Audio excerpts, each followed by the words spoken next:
Hello बच्चों।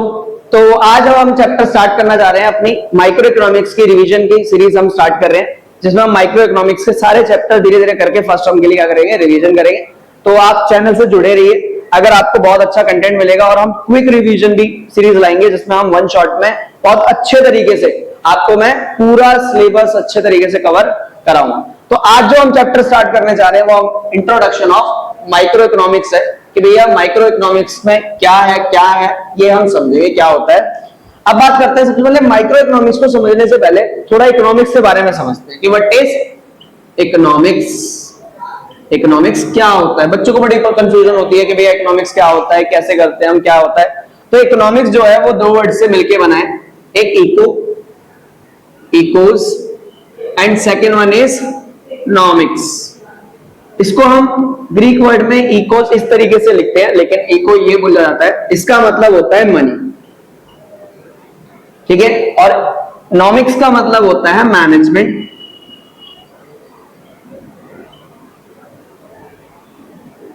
या इसी को हम स्टडी ऑफ मनी मैनेजमेंट, या इसी दोनों को समझना, मतलब मनी मैनेजमेंट को समझना, मनी मैनेजमेंट को समझना क्या कहलाता है? इकोनॉमिक्स कहलाता है। या मनी बोल सकते हो, या इसी को आप रिसोर्सेज भी बोल सकते हो। तो मनी मैनेजमेंट को समझना या रिसोर्स मैनेजमेंट को समझना क्या कहलाता है? इकोनॉमिक्स कहलाता है। अब आप बोलोगे भैया मनी मैनेजमेंट, ये पैसों को मैनेज, भाई पैसे की सारी कहानी है, ठीक है। पैसा है तो सब कुछ है, सबसे बाप बड़ा ना भैया, सबसे बड़ा रुपया। तो भैया अगर आपको पैसे को अच्छे से मैनेज करना आ गया तो आप जो है क्या हो जाओगे? रिच बन जाओगे। अगर आपको पैसे को अच्छे से मैनेज करना नहीं आता, रिसोर्स को अच्छे से मैनेज करना नहीं आता, तो एक अमीर इंसान भी क्या हो जाता है? गरीब बन जाता है। यही आपको समझना है कि भैया पैसे को कैसे मैनेज। अब वो साइंस का बच्चा हो, वो भी आगे जाके कुछ ना कुछ करेगा तो पैसा ही कमाएगा, उसे पैसा मैनेज करना नहीं आता तो भैया दिक्कत होगी। कोई कॉमर्स वाला बच्चा है, उसके लिए तो इंपॉर्टेंट है, वो तो पढ़ ही रहा है कि भैया अकाउंटिंग पढ़ रहा है, बिजनेस स्टडीज पढ़ रहा है, उसको तो बिजनेस का पैसा मैनेज ही करना है, इसलिए इंपॉर्टेंट हो जाता है। और आर्ट्स वाला बच्चा है तो कहीं भी कुछ भी, आप लाइफ में कुछ भी करोगे, कोई भी काम कर रहे हो, कोई भी सब्जेक्ट पढ़ रहे हो, फ्यूचर में जाके क्या करोगे? पैसा ही कमाओगे ना अल्टीमेटली। किसके लिए आप काम कर रहे हो? पैसे के लिए। तो अल्टीमेटली सबसे इंपॉर्टेंट क्या है हमारे लिए, इकोनॉमी के लिए, अपनी लाइफ को सर्वाइव करने के लिए? वो है मनी। अब आपको मनी को मैनेज करना ही नहीं आता तो बड़ी दिक्कत होने वाली है भाई। आपको अगर पैसे को मैनेज करना नहीं आता तो समझ जाओ बहुत दिक्कत है, तो सीख लो मनी मैनेजमेंट। भैया ये ओनली आर्ट कॉमर्स के बच्चों के लिए इंपॉर्टेंट नहीं है, ये आर्ट साइंस सभी के बच्चों के लिए बहुत इंपॉर्टेंट है। तो इसको बहुत अच्छे से समझ लो, तभी अमीर हो पाओगे, वरना नहीं हो पाओगे, वरना गरीब ही रह जाओगे, ठीक है। तो बेसिकली यही से समझते हैं हम अपना मनी मैनेजमेंट, कि भैया मनी मैनेजमेंट समझना क्यों है। पापा ने तो कोई पढ़ाई नहीं की, दादाजी ने कोई पढ़ाई नहीं की, बढ़िया पैसा छाप रहे हैं, बहुत बढ़िया बिजनेस चल रहा है। तो बेसिकली इकोनॉमिक्स जो है ना, वो जरूरी नहीं है कि पढ़ के ही है। कई बार इकोनॉमिक्स क्या होता है ना, वो हम मार्केट को स्टडी करते हैं, महसूस करते हैं, ऑब्जर्व करते हैं, उससे भी हमें इकोनॉमिक्स आती है। तो ये मत सोचो कि उनको इकोनॉमिक्स नहीं आती, आपके फादर को भी इकोनॉमिक्स आती है, आपके दादाजी को भी इकोनॉमिक्स आती है। जैसे पापा कभी बोलते हैं ना, मार्केट में बहुत ज्यादा मंदी चल रही है, तो मंदी चलने का मतलब क्या है? मतलब बेसिकली डाउन चल रही है मार्केट, मार्केट बहुत डाउन चल रही है। कैसे पता लगा?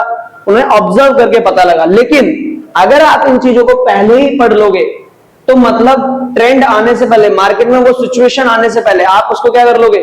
आप उसको होल्ड करके रख लोगे, मतलब अपने आप को प्रिपेयर कर लोगे उस सिचुएशन के लिए। इसीलिए ये सब्जेक्ट पढ़ाया गया।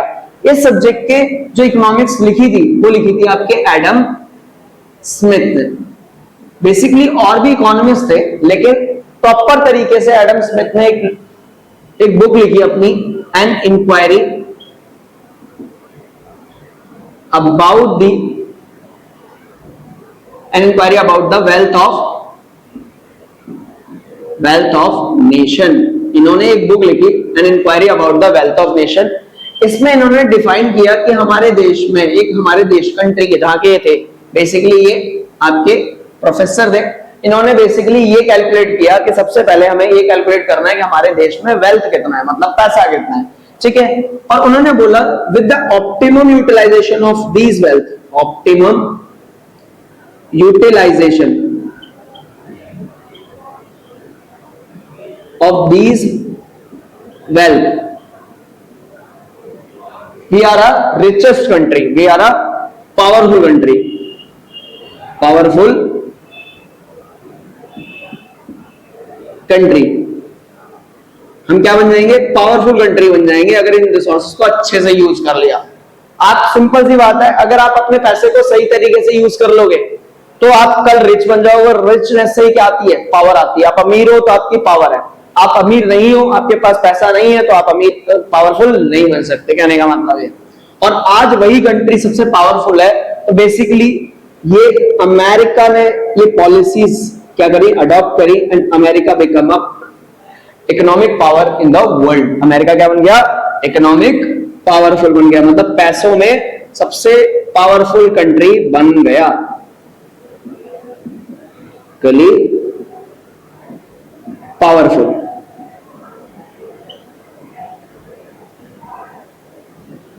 बेसिकली इकोनॉमिकली पावरफुल बन गया कंट्री हमारा। ठीक है, तो आज हम भी अमेरिका की तरह बनना चाहते हैं।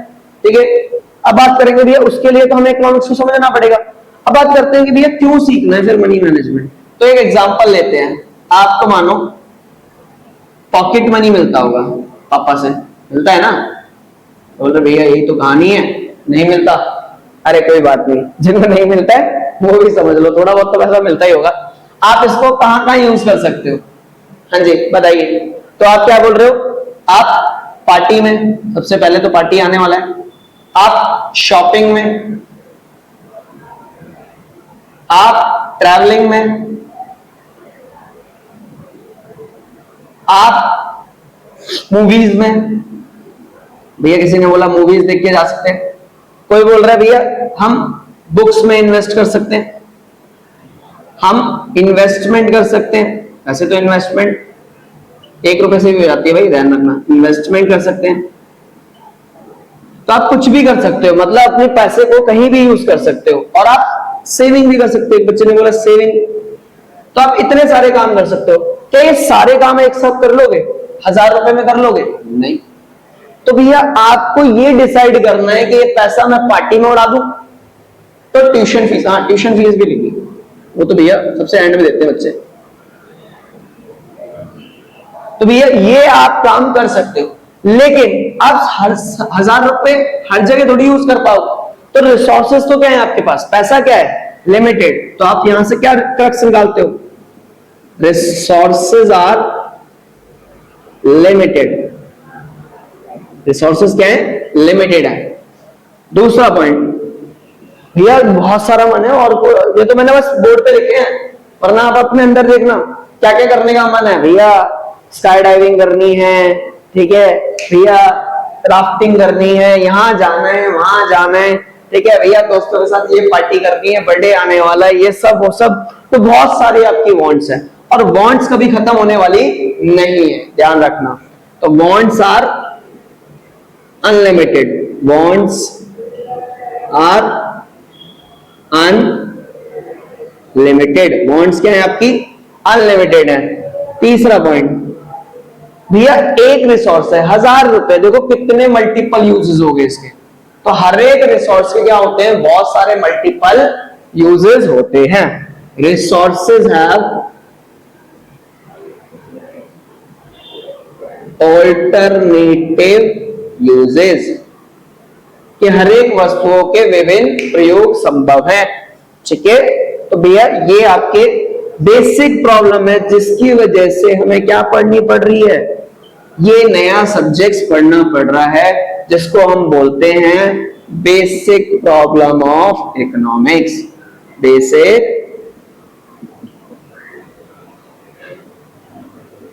Problem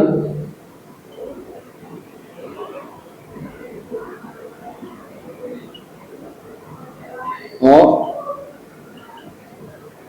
economics, basic problem of economics ना,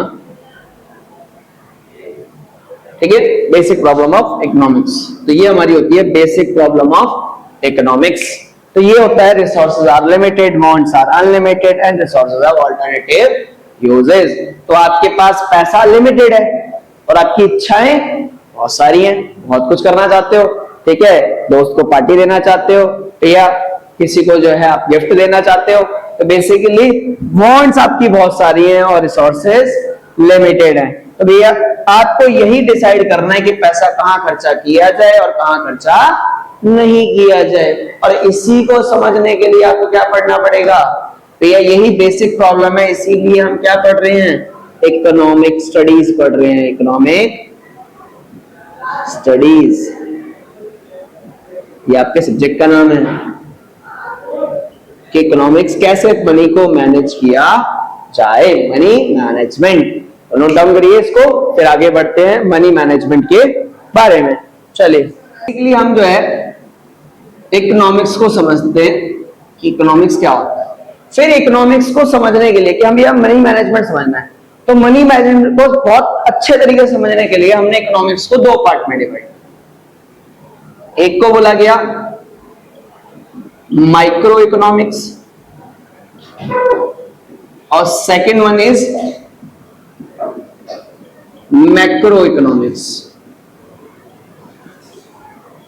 अगर हम बात करें माइक्रो इकोनॉमिक्स को और हम बात करें मैक्रो इकोनॉमिक्स की, तो माइक्रो का मतलब होता है, जो माइक्रो वर्ड है उसका मतलब होता है स्मॉल, और इकोनॉमिक्स का मतलब हम पढ़ के आए हैं, इकोनॉमिक्स का मतलब होता है मनी मैनेजमेंट, मनी मैनेजमेंट। कि जब हम स्मॉल लेवल पे क्या समझते हैं, मनी मैनेजमेंट समझते हैं, तो क्या कहलाता है, माइक्रो इकोनॉमिक्स। तो स्मॉल लेवल पे क्या होगा भैया, एक इंडिविजुअल हम लोग कैसे पैसे को मैनेज करते हो, जैसे आप लोग भैया आज मिले पापा से, चल भाई पार्टी को, खत्म, पैसा खत्म, तो इस तरीके से आप मैनेज करते हो अपने पैसे को। तो आपको सही तरीके से मैनेज करना नहीं आता, तभी तो बोलते हो बाद में जब पैसा नहीं बचता है, यार पैसे ही नहीं है यार, क्या करें। ठीक है, तो भैया यही आज समझना है, अपनी पॉकेट मनी जो पैसा मिले उसे बहुत सोच समझ के खर्चा करना है, यही समझेंगे हम। ठीक है, तो भैया माइक्रो लेवल में बेसिकली हम ये देखते हैं कि इंडिविजुअल, एक कंपनी कैसे पैसे को मैनेज करती है। तो अगर हम यहाँ पे बढ़े, it deals with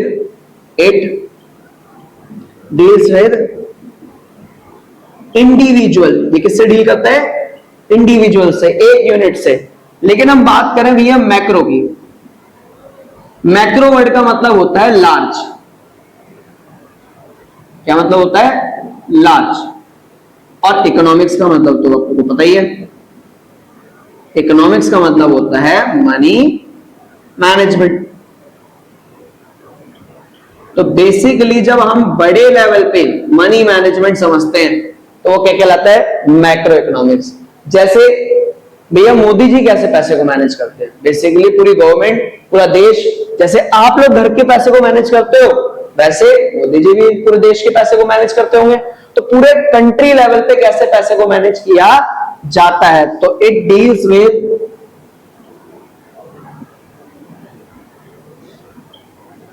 aggregate unit. Aggregate का मतलब समझना, एग्रीगेट का मतलब होता है टोटल, जिसके मल्टीपल इफेक्ट भी होते हैं। मतलब एग्रीगेट का मतलब वैसे टोटल नहीं होता है, एग्रीगेट वर्ड का मतलब होता है कि भैया टोटल फैक्टर्स, जिससे सारे फैक्टर, जिससे इनकम आ रही हो। ठीक है, तो क्या आप सारे फैक्टर मिला के जो है आप देखते हो कि हम कैसे पैसे को मैनेज करें, वो बेसिकली मैक्रो इकोनॉमिक्स कहलाता है। नेक्स्ट बात करेंगे भैया, अब इंडिविजुअल लेवल पे कौन होता है, तो ये तो हो गया हमारा डेफिनेशन।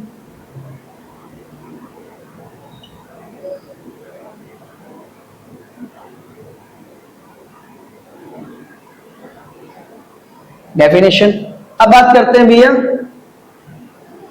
टूल्स। तो देखो अब इंडिविजुअल लेवल पे हम हैं, तो हम जब सामान खरीदते हैं तो क्या कहलाते हैं, कंज्यूमर। अच्छा ये बताइए कंज्यूमर और कस्टमर में क्या डिफरेंस होता है भाई, सबसे मेन कंज्यूमर और कस्टमर में डिफरेंस क्या होता है।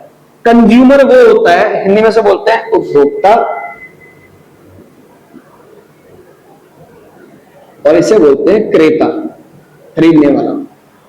कंज्यूमर और कस्टमर में क्या डिफरेंस है, दुकान पे जाते हो तो दुकानदार आपको कस्टमर बोलता है, कंज्यूमर बोलता है, ऑब्वियस सी बात है कस्टमर बोलता है, क्योंकि आप उसकी दुकान से क्या खरीद रहे हो, सामान खरीद रहे हो। तो क्या बोलते हैं इसे, buyer of the goods and services, कि भैया गुड्स एंड सर्विसेज को खरीदने वाला क्या कहलाता है, आपका कस्टमर। लेकिन जो उसका यूजर होता है, जो उसे यूज करता है, जैसे फॉर एग्जांपल आप कोई सामान लगे, आपके फादर ने कोई सामान मंगाया, ठीक है, आप सामान लेके गए, तो भैया आप जब सामान लेके गए हो तो वो कहलाएगा, आप कहलाओगे कस्टमर, लेकिन उसे यूज कौन कर रहा है, आपके फादर, तो वो कहलाएंगे कंज्यूमर। तो consumer is the user of the goods and services. अब यह कंज्यूमर क्यों खरीदता है कोई सामान? कंज्यूमर क्या करता है, हर एक सामान की मांगता है दुकानदार से। आप बोलते हैं भैया ये सामान दे दो, भैया ये सामान दे दो, तो आप क्या कर रहे हो, डिमांड कर रहे हो। क्या कर रहे हो, डिमांड कर रहे हो, मांग रहे हो। सिंपल सी बात है, मांगना कहलाता है डिमांड करना। आप डिमांड करते हो ना अपने पापा से, पापा ये चाहिए, मम्मी वो चाहिए, तो आप डिमांड कर रहे हो, ठीक है। अब उसको लाके कौन देगा, उसे देता है प्रोड्यूसर। अच्छा क्यों डिमांड कर रहे हो, पहले ये समझ लेते हैं। आप डिमांड क्यों कर रहे हो? क्योंकि आपको वो चीज, जैसे आप पापा से मांगते हो, पापा मुझे ये साइकिल चाहिए, ठीक है, या पापा मुझे बाइक चाहिए, साइकिल का जमाना ही चला गया, ठीक है, आप तो मांगते हो बाइक चाहिए, तो आपने बाइक मांगी, उससे आपको क्या मिलेगा, आपको सेटिस्फेक्शन मिलेगा। आप दोस्तों के साथ, तो दोस्तों को दिखाओगे, अबे देख मेरे पापा ने ये दिया है, मेरे को बाइक दी है, ठीक है। तो बेसिकली आप जो है, इससे आपको क्या मिलेगा, सेटिस्फेक्शन मिलेगा, क्योंकि आपकी नीड और वांट्स पूरी हो जाएंगी इससे। जो आपको दिखाना, दूसरों को चमकाना है, नीड एंड वांट्स फुलफिल होती है इससे आपकी। अब नीड एंड वांट्स क्या होती है, अब बात करते हैं नीड और वांट्स के बीच में डिफरेंस। नीड क्या होता है और वांट्स क्या होता है? नीड होती है आपकी जरूरत, ठीक है, दिस इज नेसेसिटी। नीड होती है necessity, necessity goods, necessity for human life. Human life के लिए जो नेसेसिटी होती है, इंपॉर्टेंट है, जैसे खाना खाना आपकी नीड है। लेकिन भैया वांट्स, ये है हमारी आपके प्लेजर। प्लेजर मतलब भैया मजा आ रहा है, ठीक है। जैसे रोटी खाना आपकी नीड है, लेकिन पिज्जा खाना ये आपकी वांट्स है। आप बोल रहे हो भैया भूख लग रही है पिज्जा खाएंगे, तो भूख लगने में पिज्जा नहीं खाया जाता, रोटी खाई जाती है। भैया जब इच्छा होती है ना तब पिज्जा खाया जाता है। तो ये पूरी करने के लिए आप क्या करते हो, दुकान पे जाके डिमांड करते हो, क्योंकि इससे आपको मिलता है सेटिस्फैक्शन। ये क्या होता है सेटिस्फैक्शन, मजा आ गया। नहीं समझो, मजा आ गया भाई। खाने के बाद क्या करते हो, पिज्जा खाने के बाद भाई मजा आ गया। तो ये बेसिकली सेटिस्फैक्शन है, बस सिंपल सी भाषा में इसमें। अब इसको देगा कौन, आप सामान मांगोगे, किससे मांगोगे, दुकानदार से। दुकानदार को बोलते हैं हम producer. Producer, who is the producer? Producer who manufacturing the goods and services, who manufacturing goods and services. जो गुड्स एंड सर्विस को बनाता है वो मैन्युफैक्चरिंग कर रहा है। अच्छा वो क्यों बना रहे हैं, वो आपको सामान क्यों दे रहे हैं? कौन सामान दे रहा है आपको? प्रोड्यूसर। क्यों दे रहे हैं? For profit motive. इसका मोटिव क्या है? Profit motive. और ये क्या करता है, गुड्स की आप डिमांड कर रहे हो तो वो आपको दे रहे हैं सामान। देना क्या होता है, जो दे रहे हैं उसे बोलते हैं हम सप्लाई। सप्लाई करना बोलते हैं ना, सप्लाई कर दिया था सामान। तो सप्लाई का मतलब होता है कि आपने सामान मांगा और उन्होंने लाके दे दिया। तो भैया कंज्यूमर, आप जैसे सोचो आपके फादर जब सामान खरीदने जा रहे हैं तो वो कंज्यूमर है। अब वही जब काम करने जा रहे हैं तो वही क्या बन जाएंगे, प्रोड्यूसर। तो हम इंडिविजुअल के बारे में बात कर रहे हैं ना, तो उसी टाइम पे एक टाइम पे वो कंज्यूमर भी है और एक टाइम पे वो प्रोड्यूसर भी है। तो हम इंडिविजुअल की बात कर रहे हैं। जब वो कंज्यूमर है तो वो क्या कर रहे हैं, प्रोडक्ट की डिमांड कर रहे हैं। लेकिन जब वो प्रोड्यूसर है तो लोगों को सामान दे रहे हैं, तो मतलब सप्लाई कर रहे हैं बेसिकली। अब यहां पे टूल्स क्या हो गया, आपके कस्टमर का डिमांड और यहाँ पे प्रोड्यूसर का सप्लाई। बेसिकली इतनी सी चीज हमें समझनी थी इस पूरे टॉपिक से। अब यहां बात करते हैं, यहाँ पे तो हम एक कस्टमर और एक कंज्यूमर की डिमांड और एक प्रोड्यूसर की सप्लाई के बारे में बात करें। लेकिन यहाँ पे सारे कंज्यूमर और सारे प्रोड्यूसर तो क्या बनेंगे, total aggregate demand and aggregate supply. Aggregate demand and aggregate supply basically, ठीक है। तो ये बेसिकली आपका ये हो गया कि टूल क्या होता है, इसका डिमांड होता है और इसका सप्लाई होता है, डिमांड एंड सप्लाई यहाँ पर, और यहाँ पे aggregate demand and aggregate supply basically. तो नोट डाउन करिए इसको, फिर आगे पॉइंट करते हैं हम।